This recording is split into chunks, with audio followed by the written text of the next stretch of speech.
I spend 37,000, and I know that because of 1, 2, 3, 4, 5. You should actually know where every single shilling from your business has gone.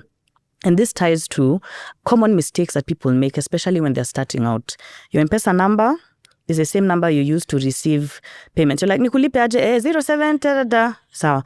Okay, let's say sawa, you've separated, so you have like pochi. Sawa. I feel ni kama nadungwa. Bana.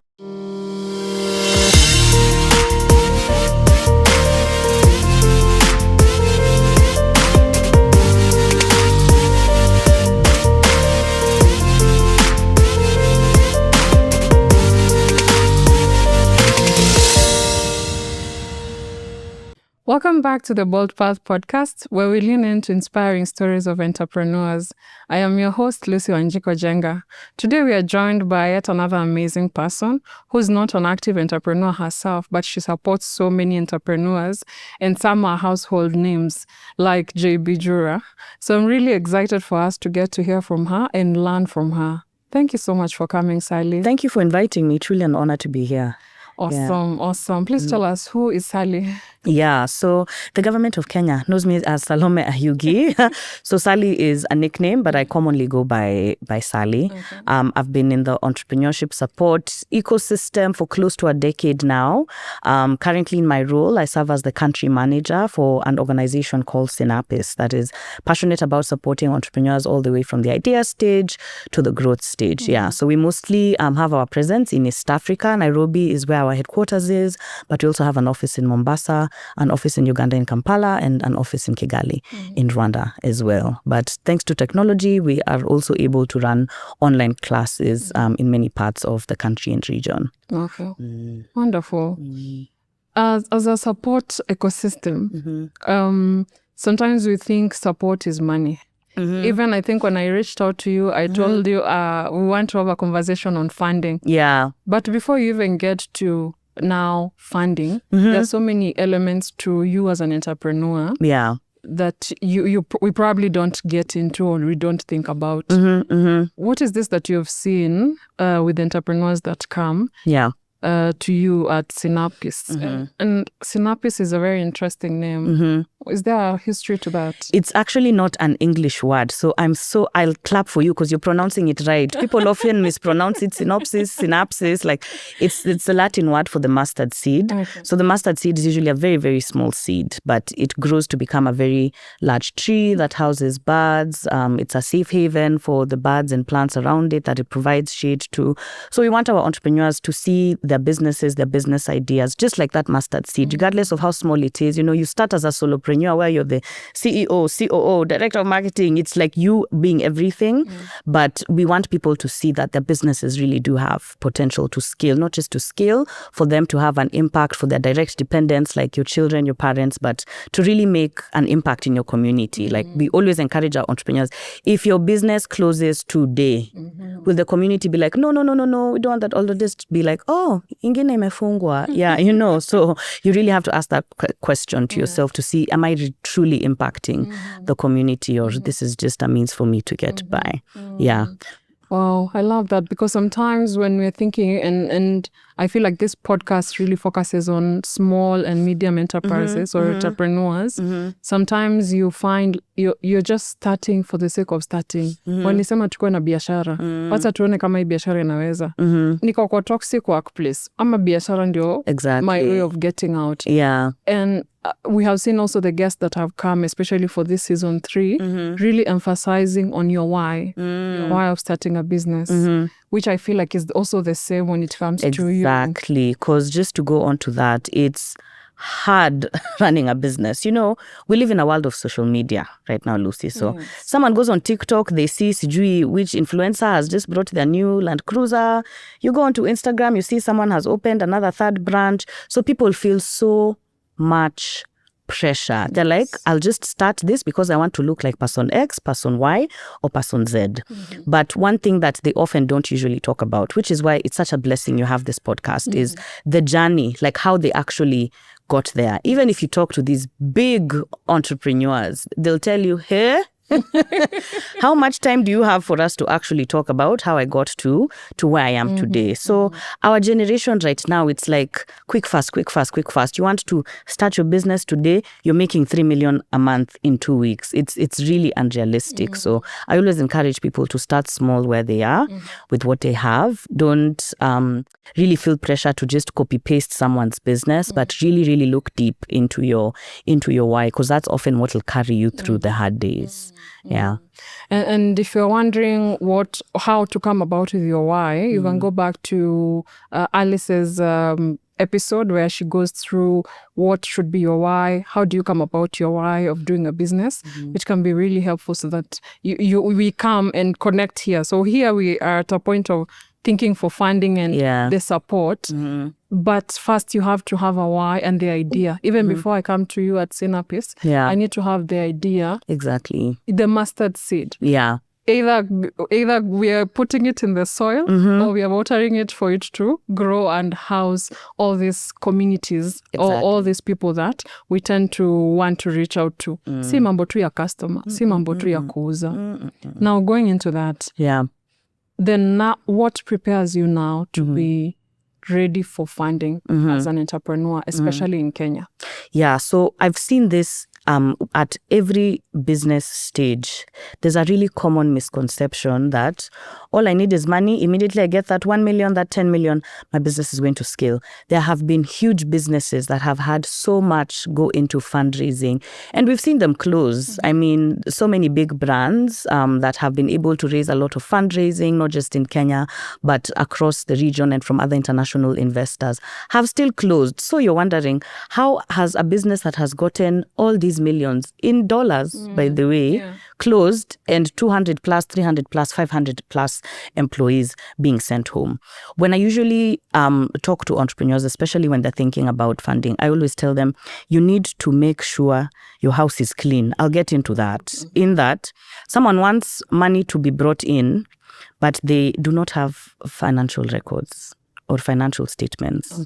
You know, when you're getting connected with an investor, the example I like to give, it is literally a marriage.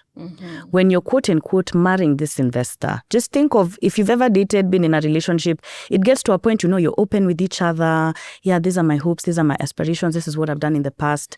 With investors, it's the same thing. They'll be like, okay, so what do you want to do in 5 years? Where are you seeing this business going? What are some of the common mistakes you've made in your past? What are some key lessons you've had from the last fundraising round that you had that you don't want to put into here? Because there are people who, they look really nice on paper. You know, never judge a book by its cover. But when you get deep into their records, you're like, eek, staki hapa. I do not want anything to do with this. So one thing I usually stress is you need to start building a habit of record keeping. And people think that, no, those are things I'll do when I'm making 1 million in revenue. Even if you're making 5K in profit a month, are you tracking your receipts? That receipt when you went to have coffee with Lucy because you're discussing a business proposal, where has it gone? Is it at the bottom of your makeup kit? Is it in the dustbin? Can you actually look at, okay, in the month of October, I spent 37,000 and I know that because of 1, 2, 3, 4, 5. You should actually know where every single shilling from your business has gone. And this ties to common mistakes that people make, especially when they're starting out. Your M-Pesa number is the same number you use to receive payments. You're like, nikulipe aje, 07, da. Sawa. Okay, let's say sawa, you've separated. So you have like pochi. Sawa. I feel ni kama nadungwa. Bana, your daughter comes, mom, tumeambiwa tupeleke sijui nini shule. Yo, okay, sawa. That same M-Pesa account that your client paid into is the same one you're taking out of to sort things. So when it comes to the end of the month, you're like, baby, how much did I actually make from the business? Yeah. So sometimes really separating the expenses. You can start small. We're not telling you to open 5 different bank accounts. You can have maybe a business line. and then your personal line. So that even when you go to M-Pesa and you download that statement for your business line, you can clearly see the money that came in. You know, entrepreneurs, they fear numbers. They hear banks, statements. They think, I don't know how to read these statements. Start small. Even your that M-Pesa statement, download the M-Pesa app.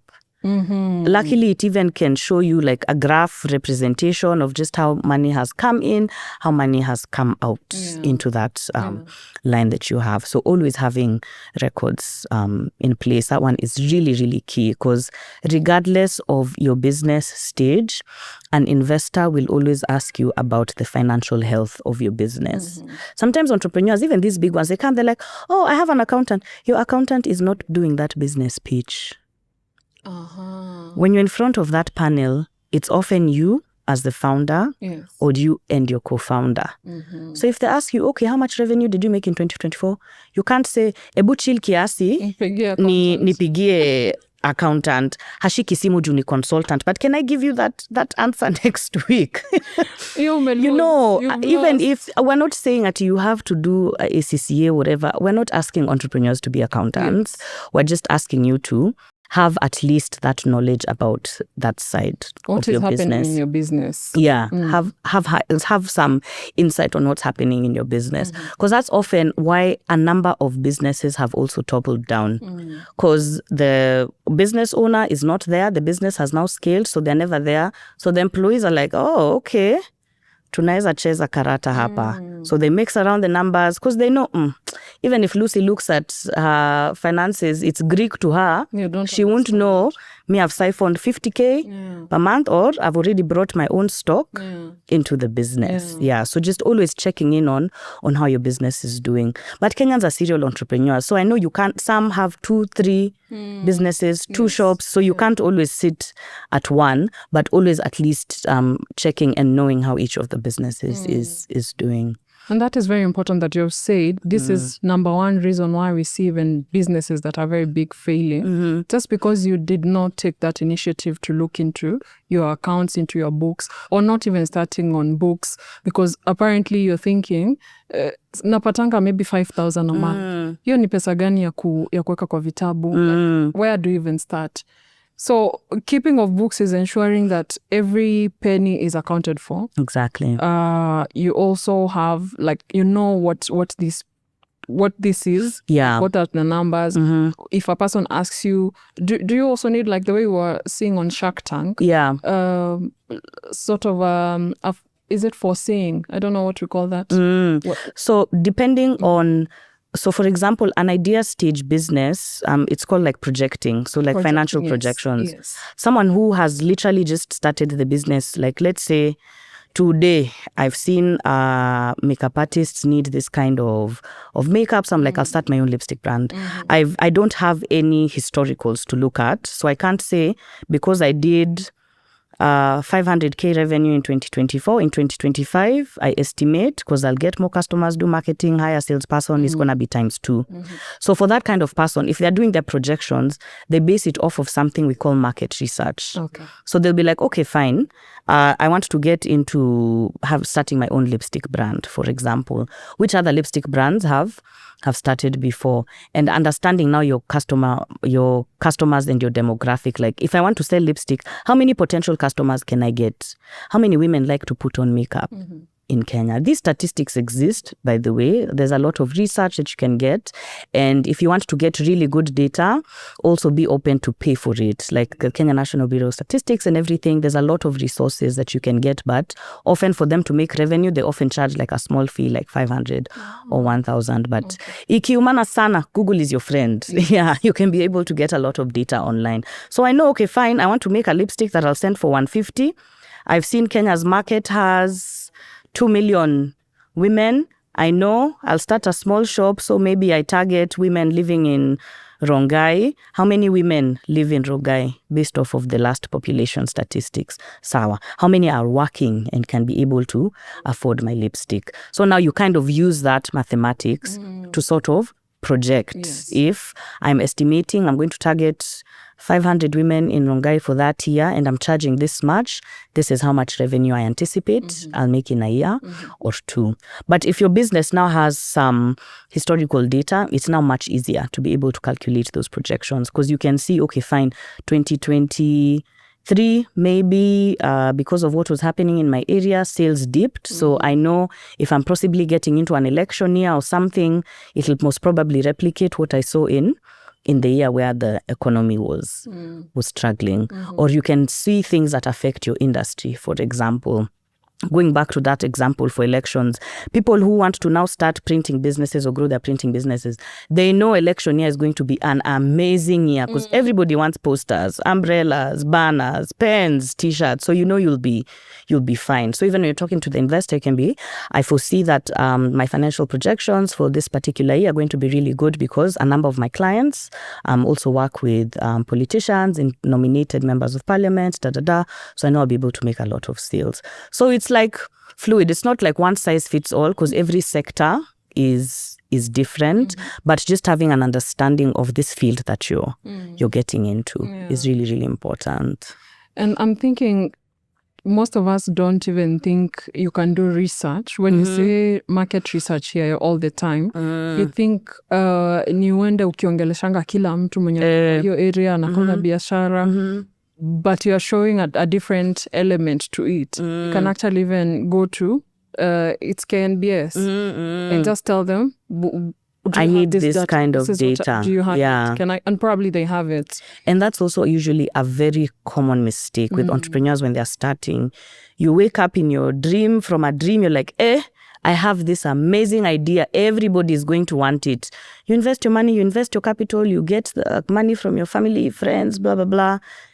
You open up your Instagram shop, sales, 0. Then you're wondering, this thing is awesome. How come what our need to me like requests or asking me to send them orders and send the money back? That clearly shows you did not have an understanding of your market. Okay. So a lot of entrepreneurs, you focus so heavily on your product, on your service, you forget that this product or service, there's someone that you're targeting. As you're starting this business, do you know who this person you're targeting? Do you know what they do? Do you know where they live? Do you know where they like to eat? Do you know what they like to read? Do you know what kind of social media sites they're on? Because these are the kinds of things that you'll now consider when you're marketing to them. People say, no, everybody's my client. I'm like, guys, let's get serious, please. Let's get serious, please. Even if you look at big brands like Safaricom, they have done targeted marketing and even product differentiation. They know in this area, credit yenye tunajaza hapo na stock ni bamba 20. They know there's this other area where these people will subscribe happily to pay 5,000 a month so that they get their set of bundles, they get their set of minutes for calls, and they get their set of text messages to be able to use. They know this kind of client, it's not an individual, it's a business enterprise. What do business enterprises need? Wi-Fi, like maybe a landline phone to be able to use for the reception and everything. So even Safaricom right now in their marketing meeting, they're not saying the whole of Kenya is my market. And they're in the whole of Kenya. And they're in the whole of Kenya, by the way. So just using that example to show people, not everybody is your client. I know when entrepreneurs are starting business, you want the money. So you're like, no, I want as many people as possible. But there's also something which is called a niche market. And this is something that luxury brands have absolutely mastered. They know there are billions of people in this world, but they're like, hatutaki hao wote. We just want this small segment. As long as we get 100 sales a year, because our price is high, we're good to go. We are sought for the whole year. And I remember Vosi asking, have you ever seen adverts for jets? Where are they sold? Or Ferraris? So, and those people are still in business. And those people are still in business and so they are minting very good profit. Yeah. So sometimes I see even, there are usually like debates on TikTok, like, no, why did they use this kind of influencer? It's not fair, that market that they're targeting.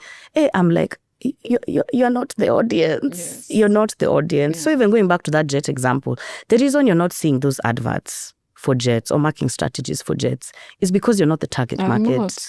The marketing director or chief marketing officer of that jet company, they know where they will find these people for jets. Yeah. They know if I go to UNGA, the UN General Assembly, if there's a social there for the billionaires there, they will pay even $5,000 for that ticket because they know once they enter that room, it's fine. These super wealthy, they have their own exclusive clubs. They know, okay, fine. To be able to get into this audience, I need membership in this exclusive club. Let me go to this exclusive club and tell them their members will get 15% off for their jet fuel every year if they subscribe. Unajua, so someone is like, by the way, hizi vitu zinauzwa wapi? You think you will see them on the front of Standard and Daily Nation. Or on TikTok. Or on TikTok as you're scrolling, or when you're there on Snapchat going through whatever you've been sent in terms of messages and everything. Which is why I always repeat, not everybody is your customer. So once you now understand who your customer is, you get into now making a customer profile. It's called a customer profile. So let me go back to this example I had of starting my imaginary lipstick business. I know, fine, there's a lot of women, by the way, and different women have different needs for their makeup. There are some who have sensitive skin, like me, who will be like, me, my skin is acne prone, I will not just touch anything. There are some who are like, I just want lipstick that I put on every day as I go to work. I don't care if it's 50 bob, 100 bob, blah, blah, blah. Those are two very different customer profiles. So if you're targeting now somebody who can like look for like slightly more high-end makeup. I only use, what are they called? MAC. Yes, those people who only use MAC. Ata Maybelline mayangalia like, me it's MAC and up. So you now look, okay, what is this person's income? Somebody who's really interested in MAC, what kind of role or kind of job are they doing? Somebody who wants this kind of lipstick, where do they live? See, ati now you'll get a loan to put billboards the whole of Nairobi. No. Actually, if you really are keen and look at adverts, if you're in Rongai today, the ads you will see here are very different from the ads you will see in the neighboring Karen, are very different from the ads you'll see where I live in South Sea, are very different from the ads you will see in Syokimau, because they know the demographic that lives here prefers things like this, the demographic that lives here prefers things like this. So you need to wonder why they do that. I thought maybe nikudharau watu. Imagine sikudharau, because nikienda Dandora, I work in Dandora. So when you're going to Dandora, advert zenye unaona ni za crow, sui nini, and you're wondering why. And then you go to probably upita ikilelesho. You're now seeing luxury brands, kuna Hennessy, what, nini. Like, what is happening? Exactly. So now I understand. So because even these people who are doing marketing, there's something they want, which is ROI. ROI stands for return on investment. So let's say I'm a realtor. Niko na plot ya 50 million in Karen. If I advertise it in Dandora, I'm like, ata communities ngapi, cooperatives ngapi zikuje pamoja, that amount of money I've spent on that billboard, I will not see a return on investment. But they know if I put this ad up in Lavington, maybe someone in Lavington amepata kapesa, kakomishon, ameomoka, sasa anataka kuhamia the areas of old money, takuama Karen. Or maybe someone who's in Kileleshwa, amechoka na hizi high rise. They bought 2 apartments and they're like, my house doesn't even have lights. I want to move to a place where I have my own standalone. So they know if I put this in this area, someone who's considering a move will most likely be able to buy that plot to go in Karen. So watu musifikirie mumeonewa. They're honestly just trying to get their money back. Your return on investment. Awesome. So now we are saying that at least you need to know your market, you need to know your niche, you need to create a profile for them. But by now you already know your why, and this is your mustard seed. Yeah. What do we get into now after we have this? So once and your books are in order. Yes. And your books are in order. So one thing I also usually encourage entrepreneurs, and this is relevant to every entrepreneur size, is to start where you are with what you have. Because before you approach this investor, you need to know what is it that I need. If I go back to this lipstick business, I'll be like, Sawa, I want to make a lot of money. So I want to target people in Karen. I want to target people in Kile. I want to target people in Runda. So I need to get a big shop in the biggest mall so that these people come in. An investor will ask me, hey, do you actually really need a physical shop at this stage of your business? So you need to ask yourself those questions. You're like, I won't need this shop necessarily. Should I rather invest in branding and maybe getting a really good website and look at other methods of e-commerce before I get into thinking, when I get this investor money, I'm going to get 10 shops across all the big malls in Nairobi. The investor will be like, we know these malls because we also invest in them. Yeah. Half of them are empty. So which clients are these that you're expecting to come through? People usually think, I need millions to start this business, or I need 100 to start. I need more than 100K, 500K to be able to start this business. Yeah. Of course, the startup capital, it varies, because if you're getting into something that's capital intensive, maybe you need to buy equipment. Like, let's say, for example, the people who are setting up this studio, of course, you need to buy equipment. So that's slightly more expensive to start. But before you get to thinking of the huge cameras, you can just start with you can just start with one. Yeah, you can start with your phone. You can start with at least making sure you're shooting in a quiet place. You can start with just one camera and like one affordable microphone. People think they want to buy those huge cameras, the big lapel mics, what to be able to start that studio. And if you actually look at the journeys of many people who have been successful, they'll tell you, we were grinding for 1, 2, 3 years before we actually got to scale.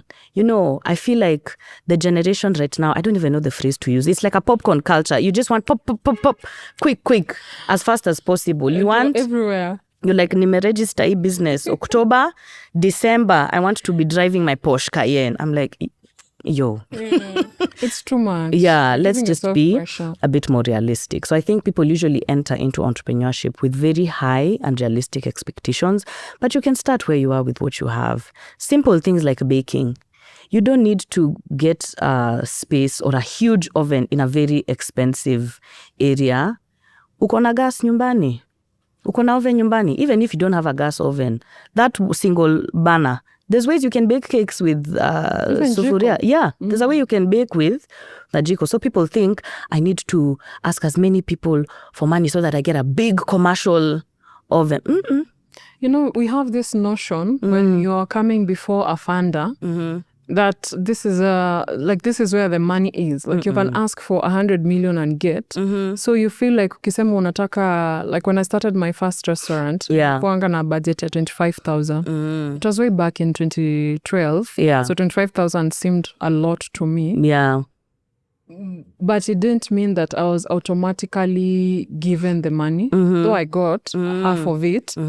But I used to see my friends or the ones who were in the same program asking for bigger budgets. Yeah. And I used to wonder, do I need now to be asking for more because I'm going to people who have more? Or should I, unajua limiting belief? Yes. What is the difference between a limiting belief and the reality on the ground? I think it comes back to being realistic in that if you've seen this as a big investor, let's say your current capital and capacity, maybe you make 100K profit a month, and you want to ask this investor for 100 million, they'll be like, this will actually sink your business, because what will you do with this 100 million? You know, you also need to remember, and entrepreneurs need to remember, you're going to back up this request. You don't just write on a piece of paper, nipe 100 million, and then the investor's like, okay, unakaa poa, sawa, nipe account number. You actually really need to have facts to back up the amount that you're asking for. It's possible that someone has reached such a point of scale.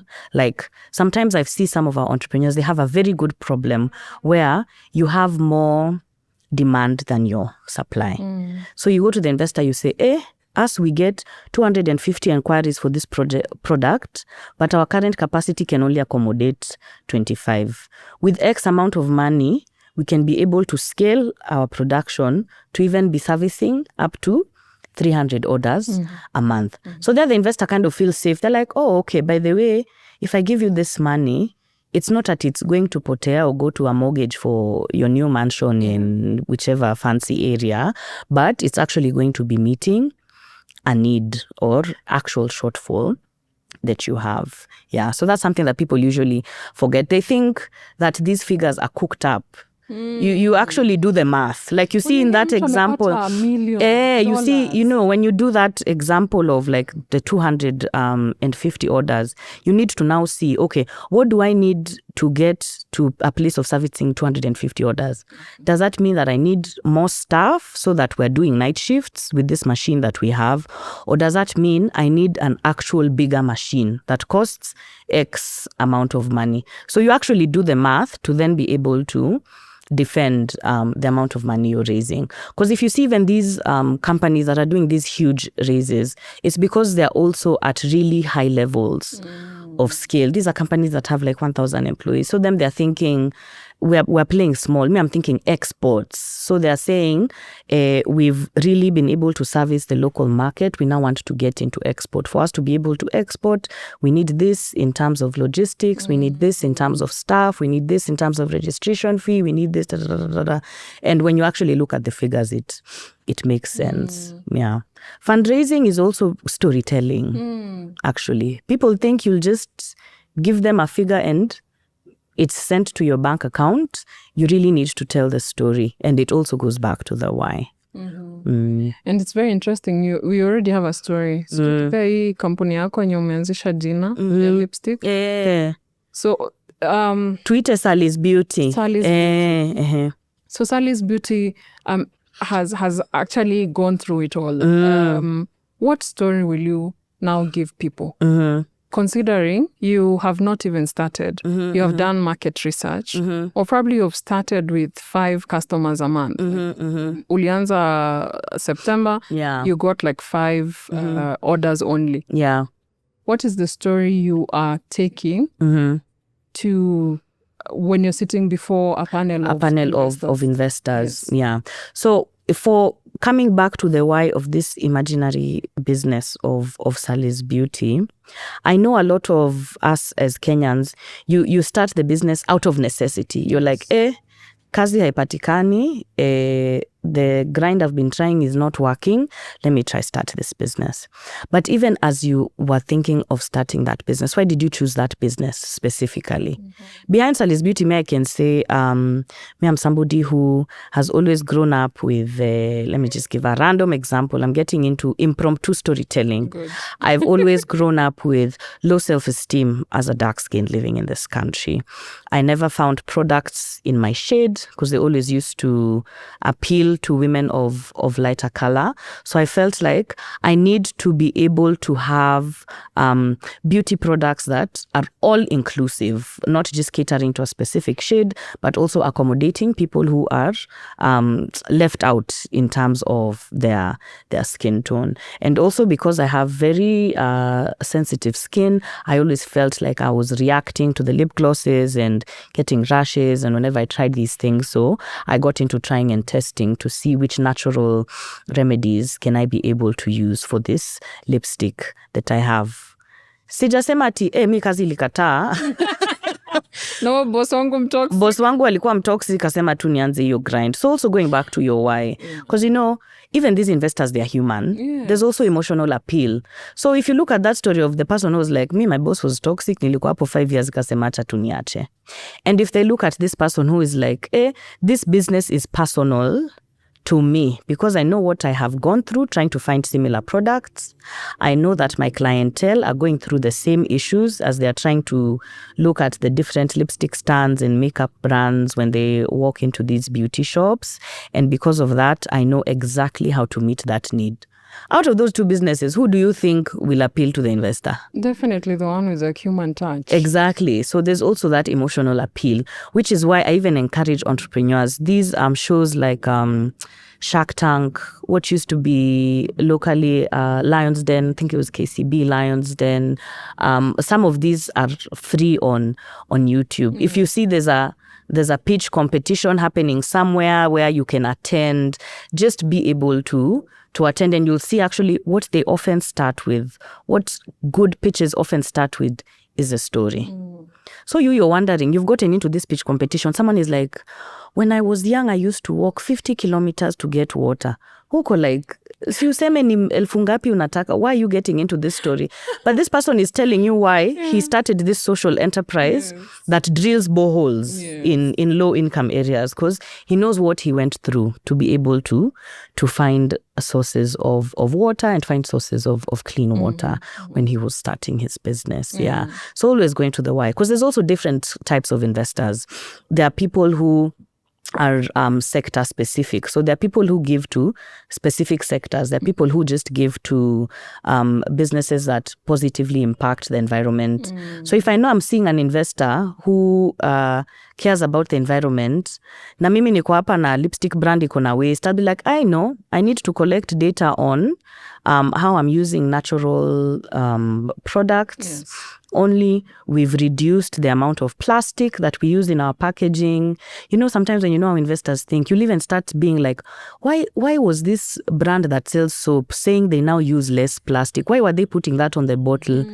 It's because they want to show we're having a positive impact on the environment, because they know that will appeal to certain people who will give back to the business. So with my lipstick business, if I want to appeal to an environmental impact investor, I'll say the amount of waste that has been reduced by the use of natural products, by us not using plastic, the initiatives we are taking to be able to recycle the products we have. I'm making these things as we go. We have a give back initiative where when people bring back the used lipstick tubes, we give them like a discount. So the investor will be like, oh, okay, your business is... You're not just producing waste, you're having impact. Some investors care about social impact.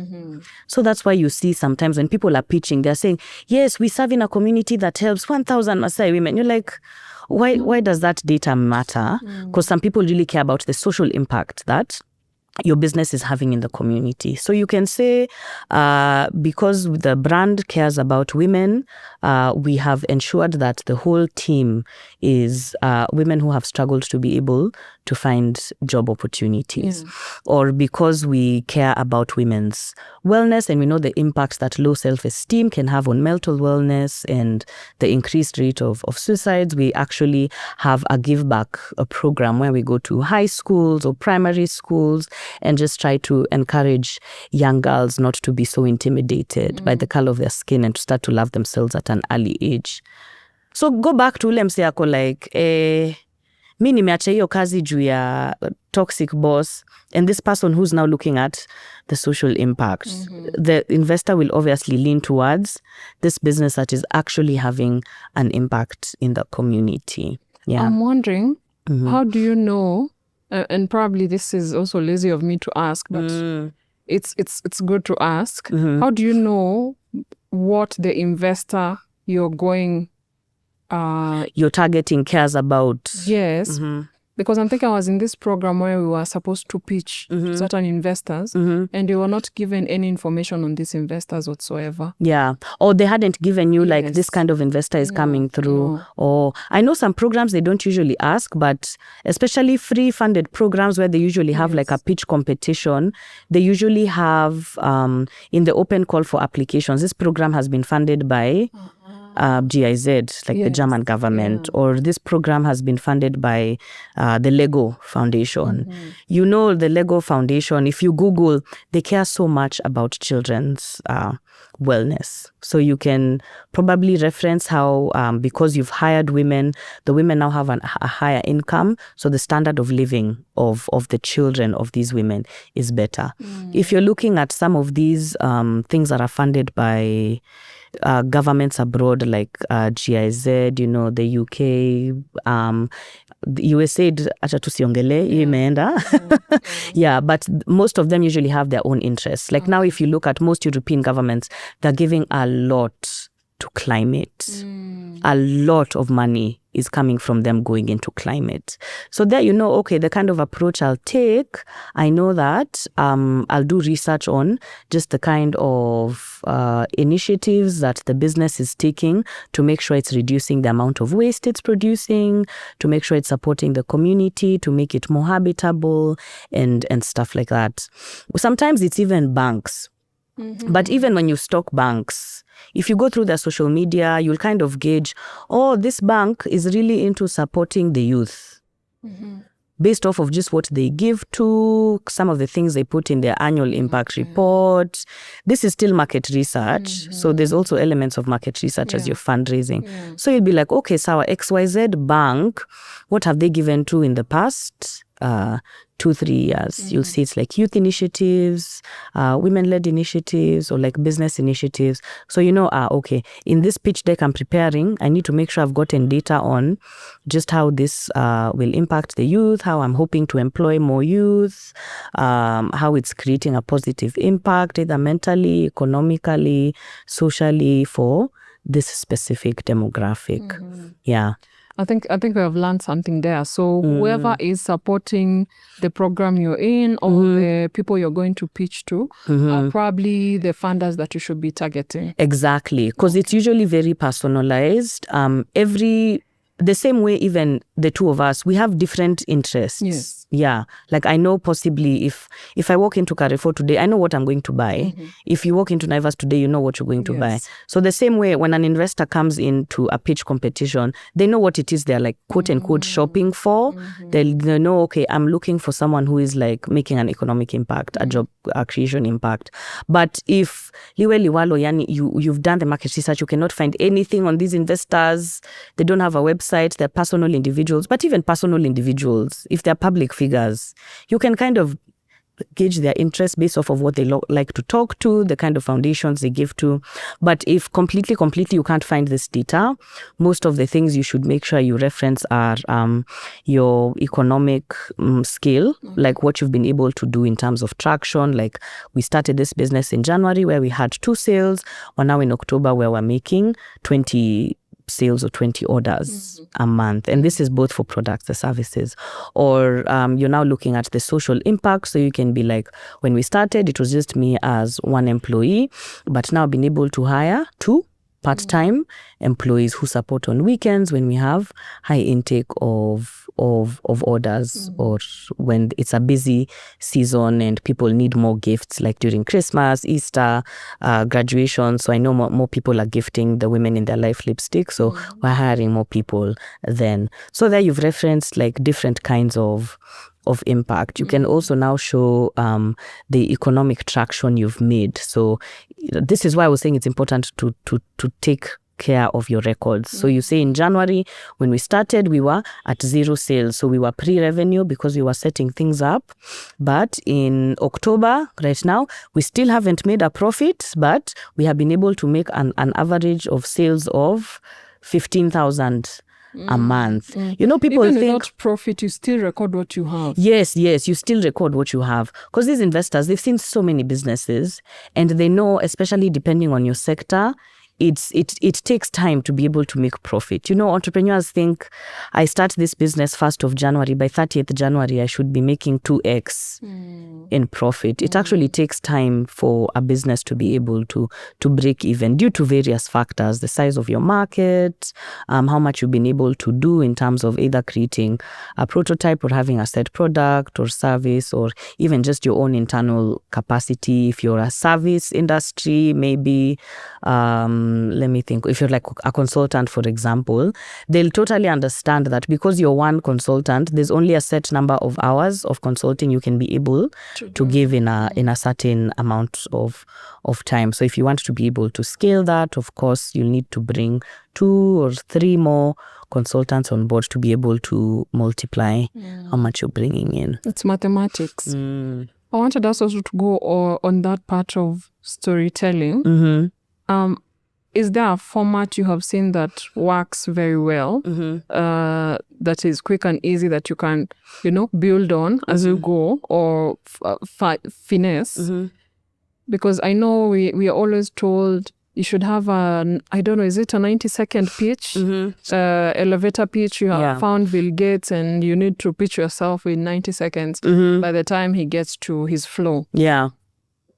Is it the same with storytelling? Do you need such a format? Does it apply for the 90-second pitch or as well as the, like the pitch where probably you're given 5 minutes? Yeah. So for those pitch examples you've given, you'd craft them differently. Of course, if it's a very quick, fast-paced kind of pitch competition and you've only been given 1 minute to pitch, you have to make sure you capture as much as possible within that 1 minute.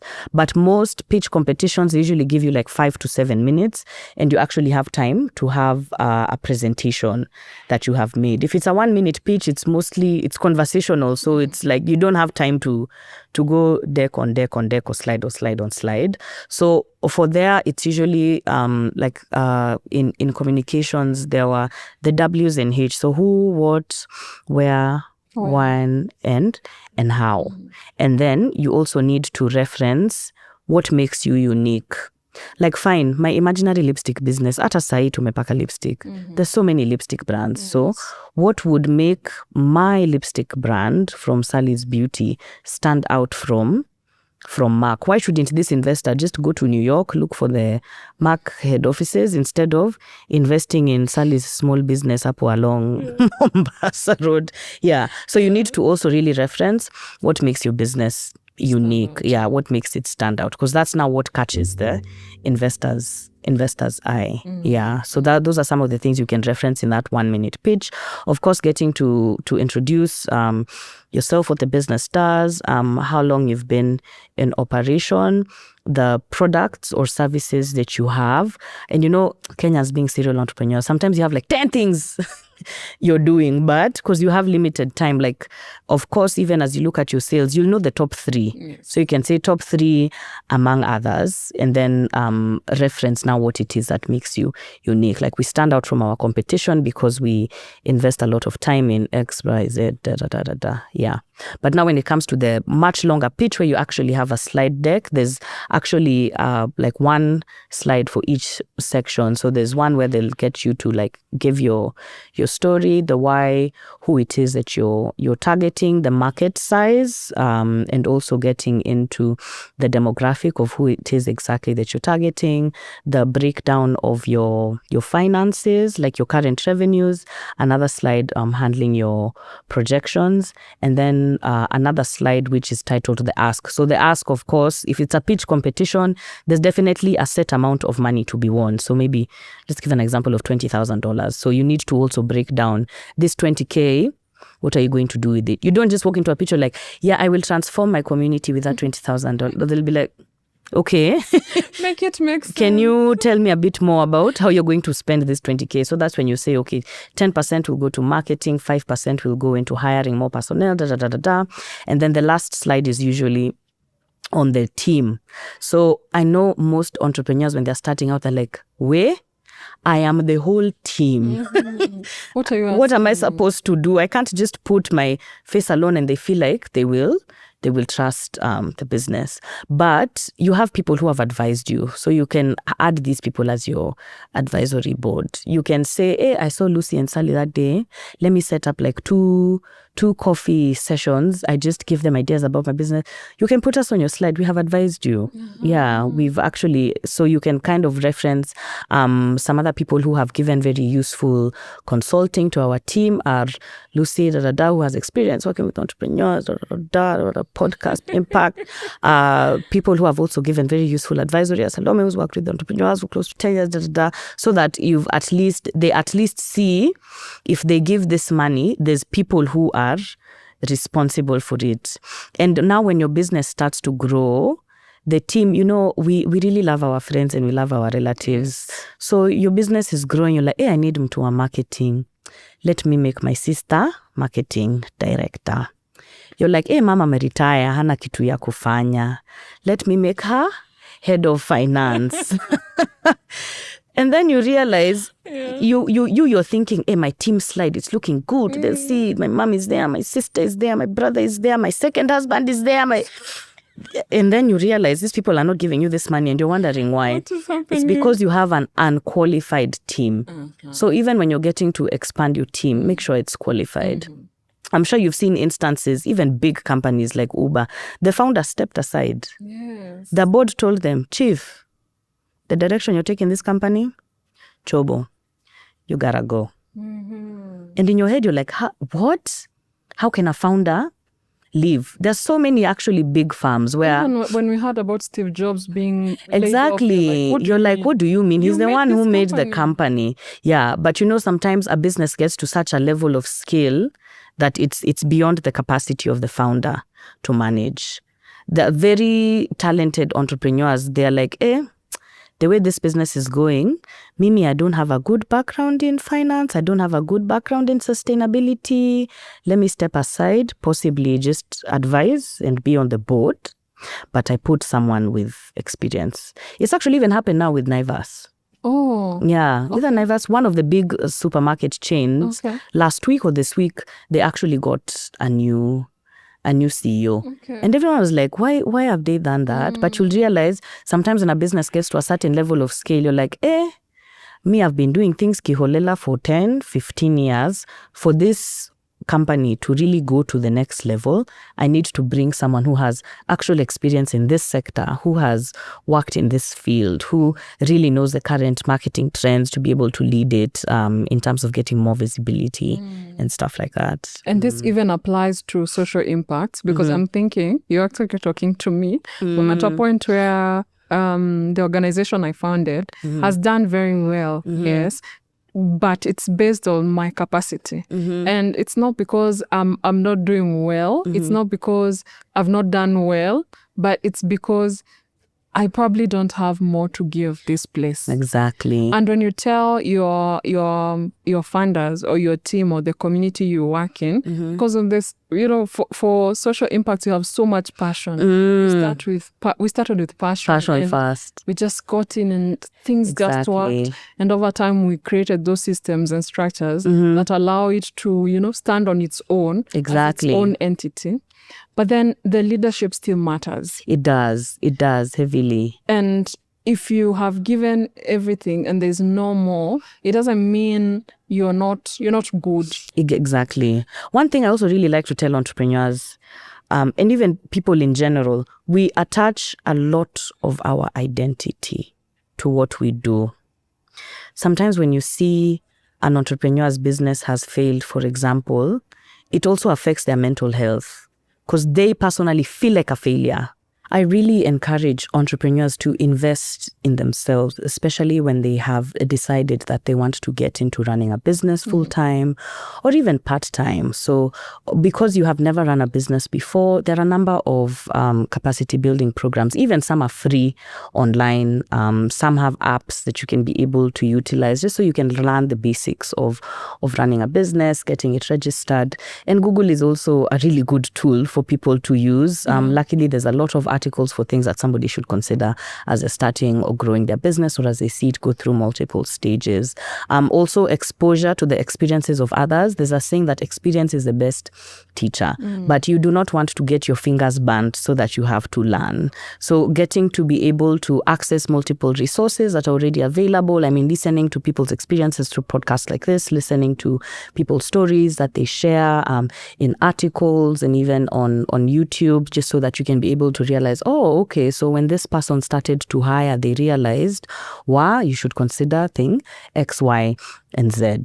Lastly, I'd really encourage people to see the benefits of mentorship, especially if you are set on what it is that you want to do. I know when somebody is starting, sometimes you're like, I'll start this business, see how it goes. I'm not set, But once you're really settled on what it is that you want your business to do, try find someone in your community. People think a mentor has to be a CEO with 15 years experience.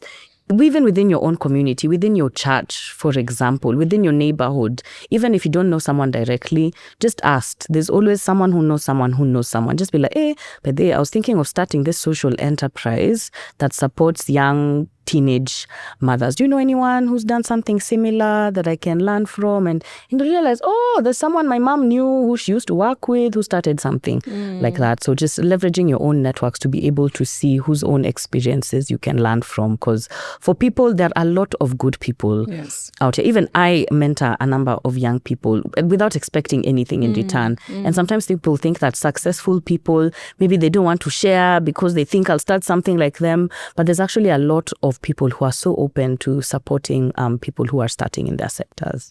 There's a laundry called Mimifua in the mall just across. In the Naivas Mayan Mall. And when it started, it's not that there were not already laundry businesses in Rongai. They're already there.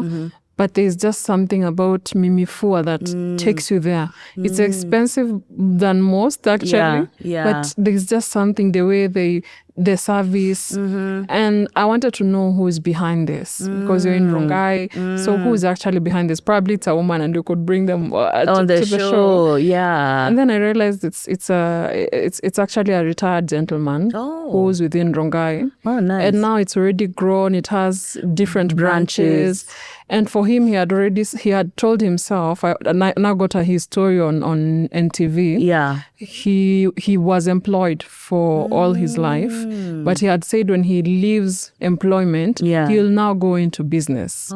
So he carried everything he had with him to now this, including the networks that he had. For him, he was not starting at zero. He came with his contacts. He was getting his machines and everything from abroad. So even it helps with the service and the products he's using. So somehow that already has an influence. What I was most happy about is that he's open to the mentorship and the coaching without even being asked. He said on that show that he's ready to support entrepreneurs. And like who is doing well in your community? Si lazima ikue Vusi, si lazima ikue sijui nani. Like who is there? And now I wonder, must it be someone, and I think I already asked another guest this. Must it be someone in your field who is mentoring you? It doesn't have to be somebody in your field who is mentoring you. The basics of entrepreneurship are often the same. Somebody's financial statements, whether you are a social enterprise, whether you are a limited company, 1 + 1 is 2. Whether it's on somebody who runs a social enterprise, whether it's somebody who has a for-profit company. It also, I'd say when somebody is finding a mentor, be clear about what it is that you want to be mentored in. Mentorship is broad. Even when you go to someone and you're like, I really like your business, I want to be mentored. I guarantee you the mentor will ask you, okay, what do you need most help in? If it's your sales and marketing that you're struggling with, let's say let me go back to my lipstick business. I don't have to go to somebody who runs lipstick. I can be like, there's these people, their TikTok content is so engaging. How do they come up with these ideas? I really need to know who owns this business and just tell them, how do you have such creativity in your campaigns? They're not necessarily in my sector, but they have excelled in the thing it is that I want. Or let's say, for example, I'm an introvert and there's somebody who I have watched their pitch competitions. They've gone to a number of forums to speak, and I just go to them and say, hey, CEO XYZ, I'm a business owner like you, but I really struggle with public speaking. Do you have some time to spare to just guide me on what are some of the ways you avoid imposter syndrome, how it is you make pitch decks, So it's also for the entrepreneur to know the specific things that they have, because sometimes it's sector specific. You can be like, I've realized it is so difficult to get stock in this particular sector that we have. Can you just guide me on some of the things you do in your supplier sourcing if you're open? And I'd also tell entrepreneurs, you will be told no, because there are some people who are like, I don't have time. I don't have time for this, but still try. You can find someone who'll be like, yeah, sure, I may not be able to meet you twice a month, but can we do 1 hour meetings once a month virtually? And you'll be like, okay, fine, better than nothing. So always just be open to taking the risk, because you won't lose anything if you if you don't go out and ask. And actually, it's the ask. Yeah. You have to ask. You have to ask. Sally won't know I need mentorship. You'll be thinking, anafanya vizuri. Ama already akona mentors wengine. So you reaching out is like the first steps. Exactly. The 50 places that you should, at least that's the minimum number of pitches you might give before you get one or not. You might even not get even. Yeah, you might not even get. So it's not even like specific places. It's the number of times. Okay. Yeah. So what example can I give? It's like it's a muscle that you like strengthen. You're going to the yeah, gym. you know, like if I'm signing up for the gym today, I'm like, hey guys, this weight loss thing, I need to be serious. I need to start exercise. Do you think I will go lift 100 kg weights? Even the gym instructor will be like, get serious, madam, please. So I'll be there with my 5 kg dumbbells, but I know in 3 months, 50 kgs tutakuwa tumekaribia. So it comes back to this thing with this popcorn. People think by the time I go for the first pitch, I'm landing my first 1 million. Tumefunzwa manifestation. Tumefunzwa, yes. But the bad thing about this popcorn culture thing is people go the first time, they get denied, then they give up. Yeah.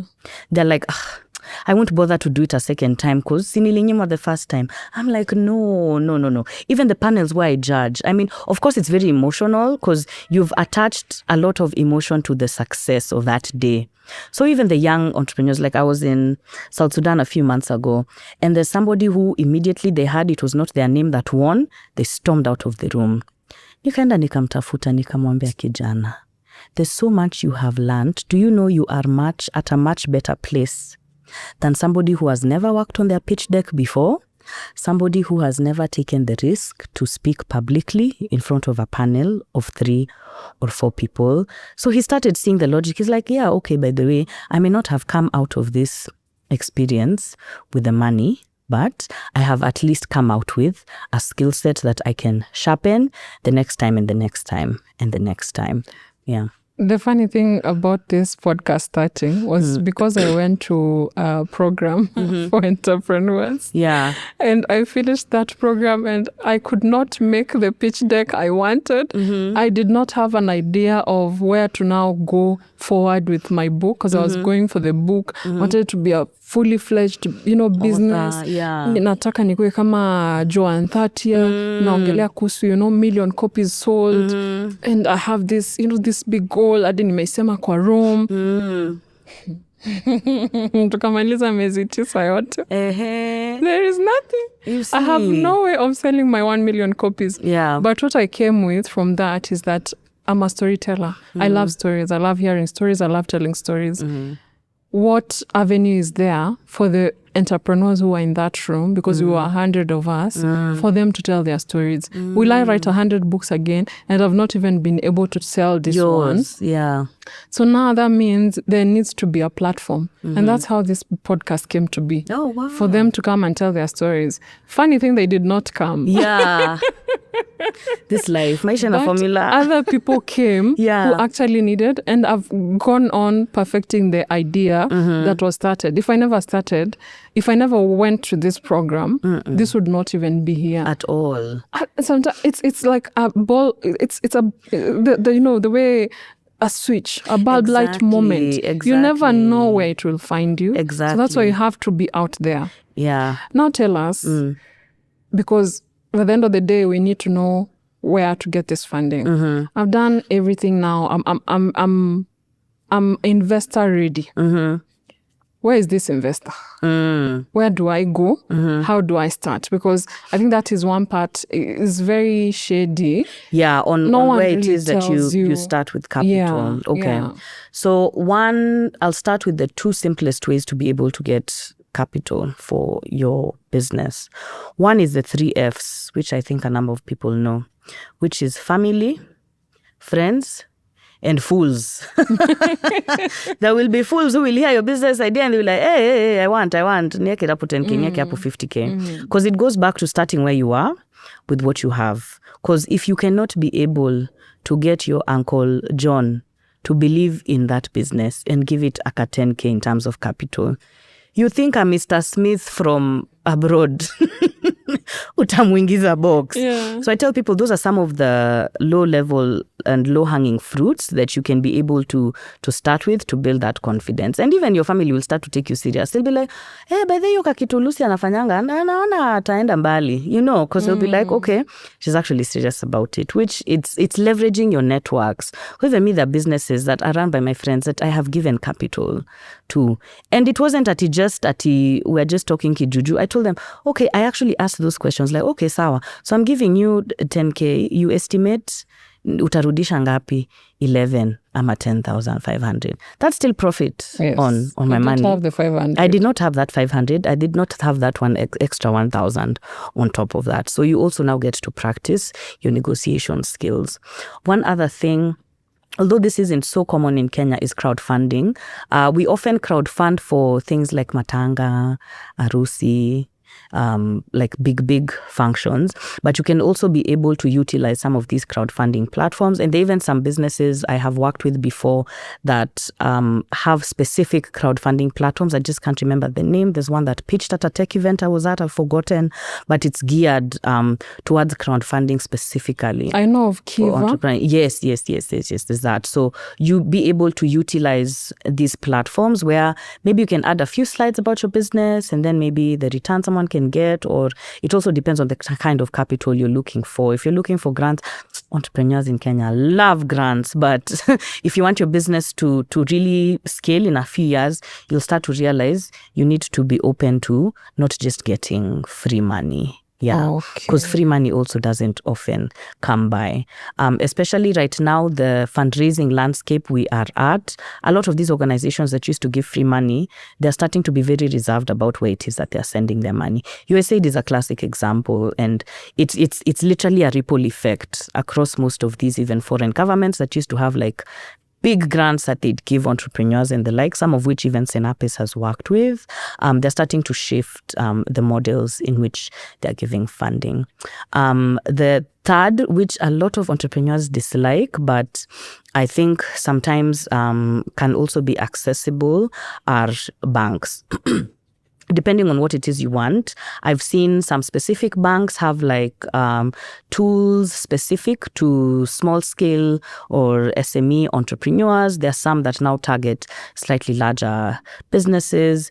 Depending on also the kind of networks you're part of, you can sort of negotiate with banks. Sinapis has tried to do this for our alumni network. We're like, guys, we have over 1,000 alumni in Kenya. We want to give you these people, but this rate of yours is too high. Can you be able to at least give something to our alumni community that is a bit more friendly?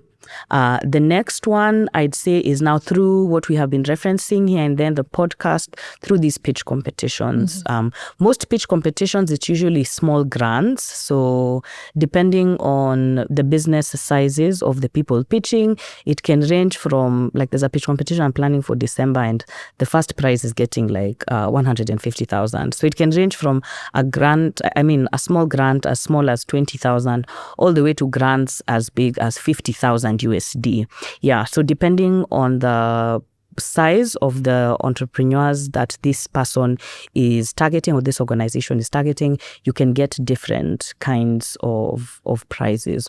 So for that, I usually tell people to be active in terms of keeping updated on things in the ecosystem. So because we are sometimes partners with such organizations, so you can follow entrepreneur support organizations like Sinapis. There's so many other organizations. If you just go to Google and Google organizations that support entrepreneurs with capacity building and grants. Sometimes there are even programs themselves that come with grant funding. So they tell you, if you're shortlisted for this program, we only take 10 people in a particular cohort every year, and each shortlisted entrepreneur gets X amount of Kenya shillings or amount of US dollars. So information is key, and there's so much that's out there. People often expect that it will just come to you, but we usually put word out about this, even in entrepreneur circles. So if you know you are now an entrepreneur, try find out in your community, like, hey, is there like a WhatsApp group for people who have businesses, or is there like a networking event or mixer that happens every month, every last Friday of the month, every first Thursday of the month that I can be able to attend to? Because this is where you hear about some of these opportunities. There are even churches that we have collaborated with, and they're like, hey, we want you to prepare X number of our entrepreneurs. We have a pitch day, and there's one that the first prize was 300,000. A church just came together. The high performing people in its community were like, "Hi guys, we need to give back. Let's just organize something for our church." So if there was someone who is not active in that church, anakuja 30 minutes, anatoka, angesikia your announcement. Exactly. Yeah. So just also being updated on what's happening within your community and also within your sector. Because like I know even right now,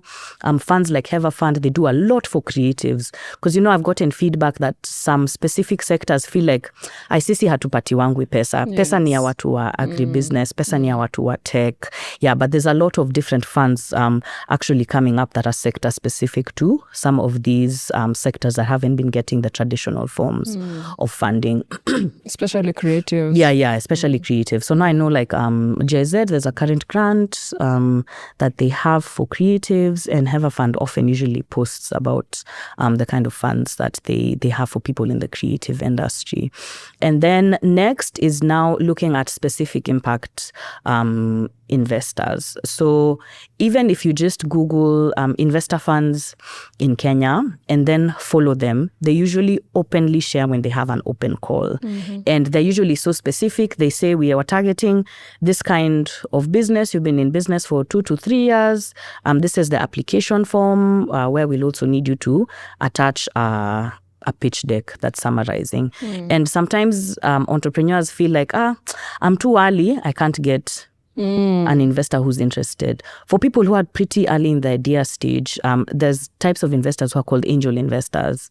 So they're called angel investors because they invest in like businesses at the very early stage. Some are open to supporting people at the idea stage, but more often they usually hope to invest in people who have past proof of concept. So proof of concept is you have at least had a pilot. So let's say my imaginary lipstick business, before I go to this investor, at least I should have a physical product where I can show you this is the actual lipstick. I have spoken to 10 people, 7 out of the 10 people gave me really good feedback. So they're like, oh, okay, it's kind of been tested in their market and there's potential for that. So literally just going online and searching for different kinds of investors and actively following them, because most of them usually have rounds of funding maximum 4 times a year. Some it's even just one cycle of people that they fund in a year. And we talk to them. Sometimes they come to us, they're like, can you send us referrals? We have money, but we don't have entrepreneurs to give. Sometimes the entrepreneurs come to us and like, Sally, we need money. We don't know who to find. So there's often a missing middle when it comes to matching investors and entrepreneurs. Entrepreneurs often say, we're looking for money. We hear there's a lot of money, but we're never getting it. It's often because they are not investor ready or they're not applying in the right way. For investors, they have a lot of money to give, yes, but they're not releasing it because they're not finding really good, attractive investor-ready businesses. So going back to what we'd mentioned earlier, it's just for entrepreneurs to invest in themselves in terms of time and capacity building, because sometimes or more often than not, you won't learn how to be an investor-ready business on your own. You'll more or less need to be supported either through a short program or through the support of a consultant just to be able to streamline some things in your business. I love that. Are you investor-ready? I think that's the question. Probably the title of the podcast. Are you investor-ready? And I'm wondering now, because Sinapis is one of the platforms that you can take advantage of, how do you now engage entrepreneurs? Who are you looking for? Yeah. How can we get engaged? Where can we apply and all that? Yeah, so we are very open to supporting entrepreneurs at any stage. So whether someone is at the stage, they have 5 ideas, they need clarity of what to get, they have one idea or a side hustle that they've started, or whether someone has been running their family business for 20 years and they're now thinking of scale, we have different programs. So the first one is the Aspire Launchpad program, which is for entrepreneurs to learn what it takes to launch a business successfully. So that one targets early stage and idea stage entrepreneurs. It's a short 9-week program. And then for people who have been in business, we have short courses in different topics, either sales and marketing, finance, HR, and operations, where they can be able to, after they have done a diagnostic tool, will be able to more or less like diagnose, okay, we've seen you said your business has issues, but we feel like you'd be most heavily supported if we urgently supported you through the sales and marketing short course. So those courses last like 4 to 6 weeks. For slightly more established entrepreneurs, these are businesses making like 7 million to 30 million. We have 2 accelerator programs that run from 6 to 9 months. One is the fast track program targeting businesses in that 7 million annual revenue range. And for the most established businesses, these are businesses making 30 million Kenya shillings and above, we have a program which is called the Ascent program. But because we know sometimes you go to the website, it can be overwhelming. But the website is www.sinapis, which is SINAPIS.org. So www.sinapis.org. If you go there, you'll be able to see an apply button and a contact us button. If you call that number though, we'll be able to just guide you through the process of which program to apply for. Actually, if you call that name and say, I saw Salome somewhere, she said we call and apply, we know where we will direct you to, to be able to be supported. I love that. Yeah. Thank you. As in, I feel this was a masterclass. Kama umeshai kuwa na, the questions on funding, where do I get it? Yeah. What makes sure that I get it? How come I'm pitching all the time and I'm not getting? The question is even, have you done 50 pitches yet? Before we even say the pitches I've done as a lady. Yeah. So yeah, this has been really helpful. I don't know if you have anything you'd want to say to a young person who's looking or watching this and wondering, kweli ni mimi nauza smoky. I know. Me, what I always encourage, and I'd said this before, I'll even look at you directly. Yes. Start where you are with what you have. There's a saying that comparison is a thief of joy. Don't compare yourself to someone who's been in business 15 years, 5 years. That smoky business you're starting, who knows, in 3-5 years, you may have now a group of 15 other people selling smokies that you're under, and you're now like a smoky conglomerate. Yeah, so just start where you are with what you have. Gosh, guys, I said we are about to change this podcast to start where you are, start with what you have. Yeah. Because this has over every guest who has been here has mentioned that, start. Just start. Hautajua kama hujaanza. Exactly. Hautajua hata kuna kuanga na funding. Hautajua hata kuna kuanga na hizi, programs for entrepreneurs to grow you. Yeah. Reading is good. Self-learning is good. But there's just something about someone working with you. There's something you say that I'm like, Exactly. How come I never saw it from that angle? Yeah. That perspective is quite interesting. True. And because we want to get into Sinapis, one of the many programs, or maybe all, who have been those powerhouses or entrepreneurs that we know, that you can say, own a product, the ones that you look at and feel very proud? Yeah, I can say, especially if you have a young audience. Yeah, so some that can probably be known. We have Job Brian, JB Bura. He has a brand called Home 254. They make really such high quality. I have it. Yeah, like hoodies, t-shirts. Yeah, so he was able to join one of our growth stage programs. So we also just helped him with investor readiness. We also have someone who joined our program actually very early, and we also helped them get capital. She's called Sherry Kihato. She runs a furniture business called Savannah Space. And she does like high, when I was talking about niche, she her focus is high-end furniture, not just these at the kawaida za Ngong Road. And she's doing pretty well right now. There are some, I just can't remember the names of the specific brands, but anybody who's interested, you can just go to our website. You'll be able to see testimonials from there as well. Yeah. Awesome. Thank you so much for what you do, and all of you guys at Sinapis. We need this. We need as many as this. We need to have platforms where, no matter where you are, I think that for me has really, encouraged me. Yeah. And it's probably something I'd also want to associate myself with. So if you see my application somewhere, we got you. Know it was because of this. We got you. Because when you tell a young person where you are is where I want you, is where I will come and meet you, and is where I will grow from, then you're not feeling alienated. You're not feeling like this is for a certain people or this is for a certain certain businesses and not other businesses. Umesema bora we ni biashara. Yeah. Ni idea. Yeah. Ni growth. Ni, where are you? That is where we will meet you and help you go to the next level. Exactly. So the work you're doing, keep doing. Thank you. Thank you so much. Thank you. And hopefully we can bring you again, and you can also bring some of the investors the investors you've worked with, so they can also tell us what are they looking for. Exactly. Probably. Also some of the entrepreneurs you've worked with, so they can tell us how impactful that journey is, and also their journeys. Exactly. So that you can keep learning. Definitely, we're so excited to partner, to just be able to support as many entrepreneurs as possible. Yeah, awesome. Thank you. And thank you for watching.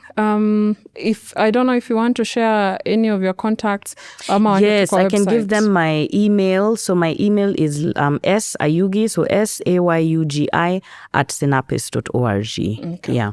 And they can reach out if they have questions. Yeah. They can email me directly. Okay. Thank you so much for being here. Thank you so much. Thank you for being here as well, for watching. I hope this has been yet another impactful episode that shows you that you're on the right path and that there are people willing and ready to support you if you reach out to them, if you ask. That idea that you have is a mustard seed, You need to plant it, you need to water it so that it can house, and you might think it's only for you, but it can house communities, it can give many people employment, but you have to start. Yeah. We will never know if you never start. We will never support you if you never start. We will never know you exist if you never, ask and tell people that you're doing this. So over to you. Go ahead and plant that mustard seed. Your bold path starts now.